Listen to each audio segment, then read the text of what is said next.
రాష్ట్ర ప్రభుత్వం సంక్షేమాన్ని పూర్తిగా విస్మరించిందని ఎమ్మెల్సీ ఎల్ రమణ ఆగ్రహం వ్యక్తం చేశారు. జిల్లా కేంద్రంలో ఎమ్మెల్సీ ఎల్ రమణ వారి నివాసంలో మీడియా సమావేశం నిర్వహించారు. అనంతరం సీఎంఆర్ఎఫ్ చెక్లను ఆయన పంపిణీ చేశారు. ఈ సందర్భంగా ఎమ్మెల్సీ ఎల్ రమణ మాట్లాడుతూ శాసనసభ మండలి సమావేశాల్లో సంక్షేమం ఊసే లేదని అన్నారు. ప్రభుత్వం సంక్షేమాన్ని పూర్తిగా విస్మరించిందని, బడ్జెట్ రాష్ట్ర ప్రజలను తీవ్ర నిరాశకు గురి చేసిందని అన్నారు. ముఖ్యమంత్రి నిత్యం ఢిల్లీ పర్యటనలకే పరిమితం అయ్యారని అన్నారు. ప్రజా సమస్యలపై బీఆర్ఎస్ వివిధ రూపాల్లో పోరాటం కొనసాగిస్తుందని, వైఫల్యాలను ప్రభుత్వ దృష్టికి తీసుకెళ్లిన కనీస స్పందన లేదని అన్నారు. రీఇంబర్స్మెంట్ పై గవర్నర్ 6 పంటలకు ఇవ్వాల్సిన రైతు బంధు 3 పంటలకే ఇచ్చారని, రైతు వ్యతిరేకంగా కాంగ్రెస్ సర్కార్ పనిచేస్తుందని, కామారెడ్డి డిక్లరేషన్ ఏదని ఆయన సూటిగా ప్రశ్నించారు. బీఆర్ఎస్ 9 ఏళ్లలో 43,000 కోట్లు అభివృద్ధికి వెచ్చించిందని, ప్రతి హామీ అమలు చేసే వరకు సర్కార్ను నిలదీస్తామని ఆయన ఈ సందర్భంగా పేర్కొన్నారు. కార్యక్రమంలో బీఆర్ఎస్ పార్టీ కౌన్సిలర్లు, పట్టణ మరియు మండల అధ్యక్ష కార్యదర్శులు తదితర ముఖ్య నాయకులు పాల్గొన్నారు.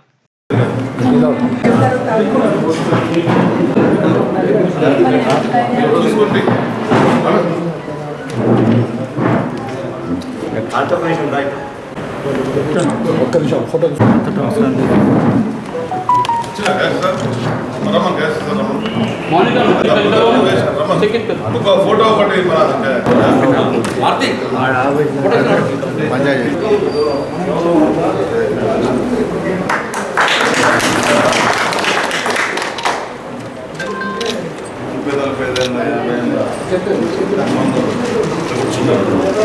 బట్టి వివిధ రూపాలలో ప్రధానంగా అమరవీరుల స్తూపం దగ్గర ప్రతిరోజు రాష్ట్రంలో ఎదుర్కొంటున్నటువంటి ప్రజల సమస్యలు, ప్రభుత్వం ఇచ్చినటువంటి హామీల వైఫల్యాలను విస్మరించినటువంటి వాటిని వివిధ ప్రదర్శనల ద్వారా ప్రభుత్వం దృష్టి తీసుకెళ్ళినా కానీ వాటి పరిష్కారం కొరకు మాత్రం ఇంతవరకు ప్రయత్నం చేయడం లేదు.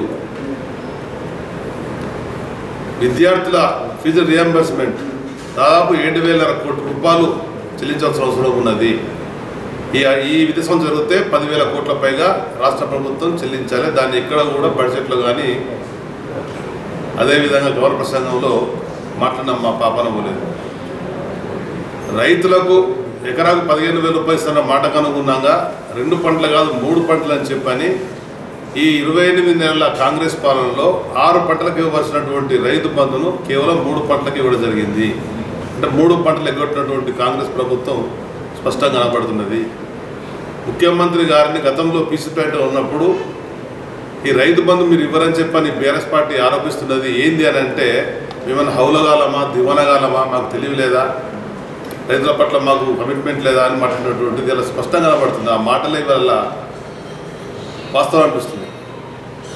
అంటే తెలివి లేని ప్రభుత్వంగా, మనసు లేని ప్రభుత్వంగా ఈ కాంగ్రెస్ ప్రభుత్వం స్పష్టంగా కనబడుతున్నది. రైతులకు ఇస్తున్నటువంటి బోనస్ ఇవ్వడం లేదు, రైతులకు పెంచుతున్నటువంటి మద్దతు ధర పెంచలేదు. అంటే ఈ విధంగా రైతాంగ వ్యతిరేక ప్రభుత్వంగా కాంగ్రెస్ ప్రభుత్వంలో కనబడుతున్నది. అదేవిధంగా పేదలకు ఇస్తున్నటువంటి పింఛన్ల విషయంలో 2,000 రూపాయల పింఛన్ 4,000 పెంచుతున్నారు. ఇంతవరకు ఊసెత్తలేదు. దానికి తోడుగా 6 గ్యారెంటీల పేరు మీద ఆనాడు రామ్సర్ రోడ్ రాసిచ్చి 100 రోజులలో పూర్తి చేస్తున్నటువంటి 2,000 రూపాయలు ప్రతి మహిళకి ఇస్తున్నటువంటిది. 18 ఏళ్ళు పైబడ్డ వాళ్ళు అందరూ కూడా అది ఇంతవరకు మొదలుపెట్టలేదు. ఏ ఒక్కరికి కృషి ఇవ్వలేదు. నిరుద్యోగ వృత్తి అన్నారు, సంవత్సరం లక్షల ఉద్యోగాలని చెప్పన్నారు. ఈ విధంగా ఇవన్నీ చెప్పిన వాటిని ప్రస్తుతం ప్రజలకు ఉన్నటువంటి గ్యాస్ కొరతను కూడా మాట్లాడితే చెప్పే మాట ఒక తీరు ఉంది, అక్కడ గ్యాస్ పంపిన ఒక తీరు ఉంది. అంటే ప్రతి విషయంలో రాష్ట్ర ప్రభుత్వం ఘోరంగా వైఫల్యం చెందింది. 3 బడ్జెట్లు ప్రవేశపెట్టిన సందర్భంగా కామారెడ్డి బీసీ డిక్లరేషన్లో చెప్పినటువంటిది ప్రతి సంవత్సరం 20,000 కోట్లు ఖర్చు పెడతాం బీసీలుగా చెప్పన్నారు.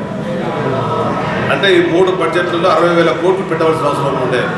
కానీ మొదటి బడ్జెట్లో 9,000 కోట్లు, రెండో బడ్జెట్లో 11,000 కోట్లు, ఇప్పుడు 13,000 కోట్లు పెట్టినా కానీ 2 ఏళ్లలో ఖర్చు పెట్టింది కేవలం 5,000 కోట్లు మాత్రమే. అదే కేసీఆర్ గారు 9 ఏళ్ల పరిపాలనలో 43,000 కోట్లు ఖర్చు పెట్టింది బీసీల కొరకు అని చెప్పారు. అంతకు మిన్నగా చేస్తారని మాటిచ్చి 2 ఏళ్లలో పెట్టిందని సంవత్సరానికి 2,000 చొప్పున. అంటే ఈ విధంగా ఈ ప్రభుత్వ పనితీరు ఉన్నది. చేతి వృత్తులన్నీ కూడా చితకలా పడ్డాయి. కుల వృత్తులన్నీ కూడా ఇక కనపడే పరిస్థితి లేదు, కనుమరే విధంగా ఉన్నది. చేతి వృత్తుల వాళ్ళు, కుల వృత్తుల వాళ్ళు, ఇప్పుడు చేనేత కార్మికులు ఆత్మహత్యలకు పాల్పడుతున్నారు, వస్త్ర పరిశ్రమలో ఉన్నటువంటి వాళ్ళు ఆత్మహత్యలకు పాల్పడుతున్నారు. చివరికి విశ్వ బ్రహ్మాండంలో ఉండేటువంటి ఎవరైతే స్వర్ణకారులు ఉంటారో వాళ్ళు కూడా ఆత్మహత్యలో పాల్పడే పరిస్థితి పడ్డది. వేరే రాష్ట్రాలలో వెస్ట్ బెంగాల్లో కానీ ఇతర ప్రాంతాలలో వచ్చేటువంటి ఆ ఉత్పత్తుల వల్ల అక్కడి స్వర్ణకారుల వల్ల ఇక్కడ వీళ్ళకి చేతిలో పని లేకుండా పోయినటువంటి పరిస్థితి. అంటే ఈ విధంగా రాష్ట్రంలో ఎదుర్కొంటున్నటువంటి ప్రధాన సమస్యలు, దానికి తోడుగా ఉద్యోగస్తులు సేవలు అందించి వాళ్ళ యొక్క ఫండ్స్ వస్తాయని చెప్పని, రిటైర్మెంట్ ఫండ్స్ వస్తాయని చెప్పని భావిస్తే ఆ యొక్క రిటైర్మెంట్ అయినటువంటి వాళ్ళకి కూడా డబ్బులు ఇవ్వడం, చివరి కోర్టు ఆదేశాలు ఇస్తే ఇలా ఫైల్ కదా పరిస్థితి ఉన్నది. మొట్టమొదటి గవర్నర్ ప్రసంగంలో చెప్పినటువంటిది ముఖ్యమంత్రి గారు సంతకం పెట్టినటువంటి తొలిది ఈ సంబంధించినటువంటి అంశాలని చెప్పాలి. ఏ ఒక్కటి కూడా మరి ఆ యొక్క ఆచరణ రాలేదంటే మరి ఆ ఫైల్ ఏమైందని చెప్పని బీఆర్ఎస్ పట్టాడితే జవాబు వెళ్ళినటువంటి పరిస్థితుల్లో దాని ఒక సిటే కూడా అనడం జరిగింది. మీరు సంతకం పెట్టినటువంటి ఫైల్ ఎక్కడ పోయింది, కనబడడం లేదు, ఇంతవరకు ఆ ఫైల్ మూమెంటే లేదు. ఈ 6 గ్యారెంటీ సంబంధించినటువంటి వాటికి పెడతానని అనుగుణంగా చేస్తానని అనుగుణంగా ఎందుకు కాలేదంటే చెప్పలేని పరిస్థితిలో ఉంది. అయినా కానీ మొక్కవోని ధైర్యంతో పెద్దలు కేసీఆర్ గారి యొక్క సూచనలు సలహాల మేరకు అటు శాసనసభ్యులు, ఇటు శాసన మండలి సభ్యులు, ఎల్ఓపి గారు అందరం మేము నిరంతరం ప్రజల కొరకు ఈ వేదికలను ఉపయోగించుకుంటున్నాం. 30 చివరి రోజు ఉంది, అయినా నాకు వదిలిపెట్టకుండా రాష్ట్రంలో ఉన్నటువంటి రైతాంగ సమస్యలు, ప్రజా సమస్యలు, పేదల సమస్యలు, ఇటు ఆరోగ్యశ్రీ పరంగా ఉన్నటువంటి చెల్లింపులు కావడం లేదు, వీటన్నిటి పట్ల కూడా మా కార్యక్రమాలు ఉంటాయి.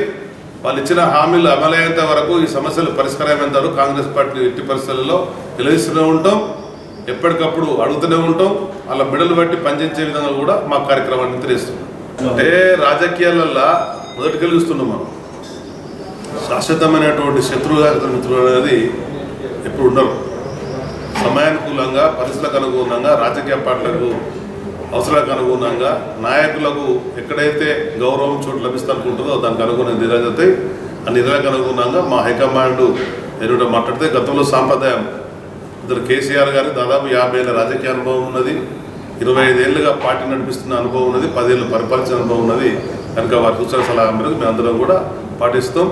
అనుభవకులైనటువంటి వాళ్ళు, రాష్ట్రంలో ప్రజల కొరకు శ్రేయస్సు కొరకు పాటుపడేటువంటి వాళ్ళు, ప్రజా సమస్యల పట్ల అవగాహన ఉన్న వాళ్ళు వస్తే తప్పకుండా బీఆర్ఎస్ పార్టీ స్వాగతిస్తుంది. వాళ్ళ తగ్గట్టు గౌరవించుకుంటూ పార్టీలో ఉండే నాయకత్వాన్ని, కార్యకర్తలను కూడా ఎప్పటికప్పుడు జరుగుతుంది.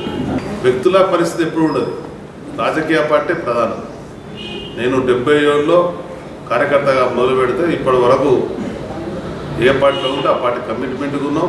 ఆ పార్టీ ఇచ్చినటువంటి పనులను తప్పకుండా చేసినాం. చేయవలసిన బాధ్యత కూడా మా దగ్గర ఉంది. మేమే చెప్తాం, క్రమశిక్షణ కలిగినటువంటి సైనికుల మాదిరిగా ఉండాలా. పార్టీ జెండా ఎత్తుకున్నప్పుడు పార్టీ సిద్ధాంతాలకు అనుగుణంగా, పార్టీ న్యాయ వికాసాలకు అనుగుణంగా పనిచేయాలా. హైకమాండే సుప్రీం. అవకాశాలు వచ్చినా, అవకాశాలు రాకున్నా, అవకాశాలు ఇచ్చినా ఇవ్వకున్నా పార్టీ కట్టుబడి ఉండాలి. ఎవరైనా కానీ ఆ విధంగా ముందుకెళ్ళాలి. అయినా పార్టీ ఎందుకు అంటే అన్ని విధాలుగా ఆలోచించి నిర్వహిస్తున్నది. దానికి అనుగుణంగా ప్రతి ఒక్క గౌరవం లభిస్తుందని భావిస్తున్నాను. Thank you. అది పార్టీ చూసుకుంటుంది. అటువంటి ఏమన్నా కానీ దాన్ని ఇంకా అక్కడికి వెళ్ళి మాకు రాకముందు, వారు మాట్లాడకముందు మేమే ఇలా చెప్పగలుగుతాం. కనుక ఏదన్నా కానీ ఆ స్థాయిలో పట్టుకుంటారు. వారికి ఉన్న అనుభవం అనుగుణంగా వారి సేవలు పార్టీకి అవసరం అనుకున్నాం, తప్పకుండా ఆహ్వానిస్తాం. దానికి అనుగుణంగా ముందుకెళ్తాం. లేలే అట్లా వ్యక్తుల పరంగా ఎప్పుడు ఉండదు. ఏ వ్యక్తి అయినా కానీ ప్రజల సేవ చేసిన ముందుకు వచ్చినప్పుడు పార్టీ వేదిక ఉంటుంది. దానికి తోడుగా పార్టీ అవకాశం ఇస్తే ముందుకెళ్తాం. దానికి అనుగుణంగా ప్రజలు ఇస్తే ఆ బాధ్యత దొరుకుతాయి. కనుక కొడుకుల, కుమారుల, బావల, బామ్మడుల, కోడళ్ళ, కూతుర్ల అనేది ఉండదు. రాజకీయాలలో ఎవరు కమిట్మెంట్గా పనిచేస్తే దానికి అనుగుణంగానే పార్టీ గుర్తిస్తుంది. దానికి అనుగుణంగానే ముందుకెళ్తాం. Thank you.